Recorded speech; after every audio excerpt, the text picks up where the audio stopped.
ചോറിൻ്റെ കൂടെയും ചപ്പാത്തിയുടെ കൂടെയും ഒക്കെ കഴിക്കാൻ പറ്റിയ നല്ലൊരു മഷ്റൂം റോസ്റ്റ് നമുക്ക് തയ്യാറാക്കിയാലോ. ഹലോ, എന്തൊക്കെയുണ്ട് വിശേഷം? എല്ലാവർക്കും സുഖം തന്നെയല്ലേ?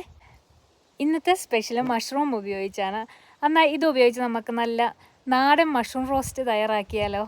നമ്മുടെ വീടിൻ്റെ മുറ്റം ഒന്ന് ഞാൻ കാണിച്ചു തരാം. ഇപ്പോൾ ഇവിടെ സമ്മർ ടൈമാണ്, നല്ല കാലാവസ്ഥയാണ്, 20 ഡിഗ്രി ചൂടാണ്. നമ്മുടെ നാട്ടിലെ പോലെ ഇവിടെ ആൾക്കാർ മതിൽ വെക്കാറില്ല. അതിന് പകരം കുറ്റിച്ചെടികൾ വെച്ചിട്ട് മനോഹരമായിട്ട് വെട്ടി നിർത്തും. എന്നാൽ നമുക്ക് മഷ്റൂം റോസ്റ്റ് തയ്യാറാക്കാം. ഇനി നമ്മുടെ മഷ്റൂം റോസ്റ്റിന് ആവശ്യമായിട്ടുള്ള സാധനങ്ങൾ എന്തൊക്കെയാണെന്ന് നോക്കാം.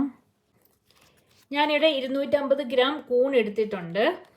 ഇതിൻ്റെ കൂടെ നമുക്ക് വേണ്ടത് തക്കാളി, വെളുത്തുള്ളി, ഇഞ്ചി ചതച്ചത്, ചില്ലി, കറിവേപ്പില, സവോള. പിന്നെ നമുക്ക് വേണ്ടത് കുറച്ച് മസാലയാണ്.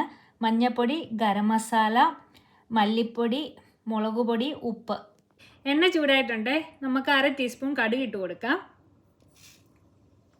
കടുക് ഒന്ന് പൊട്ടി വരുമ്പോഴത്തേന് നമുക്ക് കുറച്ച് കറിവേപ്പില ഇട്ട് കൊടുക്കാം. ഇനി ഇതിലേക്ക് നമുക്ക് 2 സവോള അരിഞ്ഞെടുത്തത് ചേർക്കാം.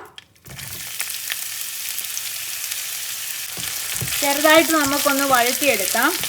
സവോള ചെറുതായിട്ടൊന്ന് വഴണ്ട് വന്നു കഴിയുമ്പോൾ ഒരു പച്ചമുളക് ചേർക്കാം.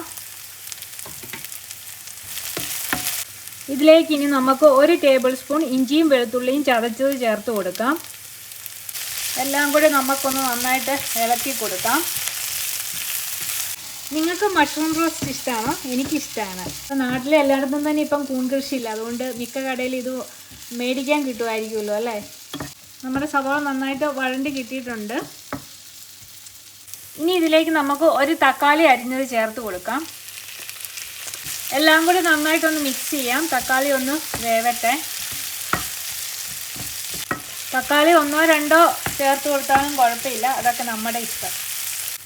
തക്കാളി നന്നായിട്ട് വെന്ത് അലിഞ്ഞിട്ടുണ്ട്. ഇനിയിപ്പം നമുക്ക് മസാല ചേർത്ത് കൊടുക്കാം. 1/2 ടീസ്പൂൺ മുളക് പൊടി, 1 ടീസ്പൂൺ ആണെങ്കിലും നമുക്ക് ചേർത്ത് കൊടുക്കാം. 1 ടീസ്പൂൺ മല്ലിപ്പൊടി, 1/2 ടീസ്പൂൺ ഗരം മസാല, ഉപ്പ് പാകത്തിന്. ഞാനിവിടെ 3/4 ടീസ്പൂൺ ഉപ്പ് എടുത്തിട്ടുണ്ട്. മഞ്ഞൾപ്പൊടി 1/2 ടീസ്പൂൺ. ഇനി നന്നായിട്ട് മസാലയെല്ലാം ഇതിലേക്ക് നമുക്ക് ഇളക്കി യോജിപ്പിച്ച് കൊടുക്കാം. മസാല എല്ലാം പിടിച്ച് ഇതിനകത്ത് നന്നായിട്ട് കിട്ടിയിട്ടുണ്ട്. ഇനി മസാല വഴറ്റിയതിലേക്ക് നമുക്ക് കൂണ് ചേർത്ത് കൊടുക്കാം.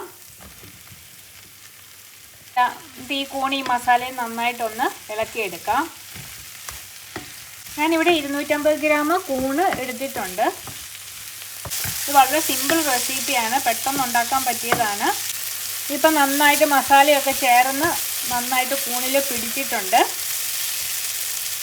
ഇനി നമുക്ക് കൂണ് മൂടി വെച്ച് ചെറു തീയിൽ വേവിച്ചെടുക്കാം. ഒരു 10 മിനിറ്റ് മൂടി വെച്ച് കുക്ക് ചെയ്തപ്പോഴത്തേക്കും മഷ്റൂം നന്നായിട്ട് വെന്ത് പൊരിഞ്ഞ് കിട്ടിയിട്ടുണ്ട്. ചോറിൻ്റെ കൂടെയും ചപ്പാത്തിയുടെ കൂടെയും ഒക്കെ കഴിക്കാൻ പറ്റിയ നല്ലൊരു മഷ്റൂം റോസ്റ്റാണിത്. ഉണ്ടാക്കിയാൽ പോരല്ല, ഇനി കഴിച്ചും കൂടെ നോക്കണ്ടേ. എങ്ങനെയാണ് ഇതിൻ്റെ ടേസ്റ്റ് എന്ന് ഞാൻ പറയാവേ.